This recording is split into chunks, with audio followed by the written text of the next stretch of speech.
చాలామంది షుగర్ పేషెంట్స్కి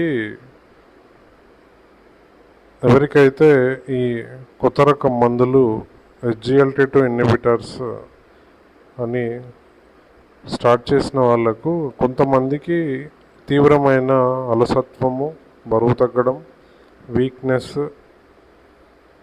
ఇలాంటి కంప్లైంట్స్తో వస్తున్నారు. వాళ్ళలో ఎగ్జామినేషన్ చేస్తే కొంతమందికి బరువు తగ్గడంతో పాటు కొంచెం మజిల్ కూడా లాస్ అవుతుంది. సో ఏ పేషెంట్కి అయితే సిగ్నిఫికెంట్గా మజిల్ లాస్ అవుతుందో అట్లాంటి వాళ్ళు ప్రోటీన్ ఫుడ్ ఎక్కువగా తీసుకోవడం,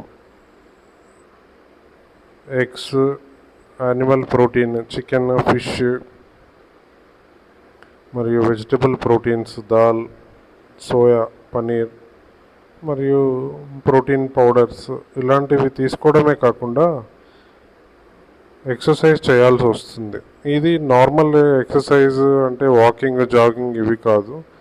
మజిల్స్ బిల్డప్ చేసుకోవడానికి resistance exercises for both legs, hands, neck muscles, shoulder muscles like resistant bands and dumbbell exercises and resistance exercises for the all groups of muscles in the legs చేసుకుంటే కొంచెం muscle buildup అయి muscle loss తగ్గుతుంది.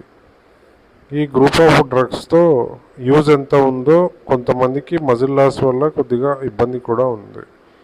అందరూ muscle loss కంప్లైంట్తో రావట్లేదు. కొంతమంది 10 మందిలో ఎవరో ఒకరో ఇద్దరు ఈ కంప్లైంట్తో వస్తున్నారు.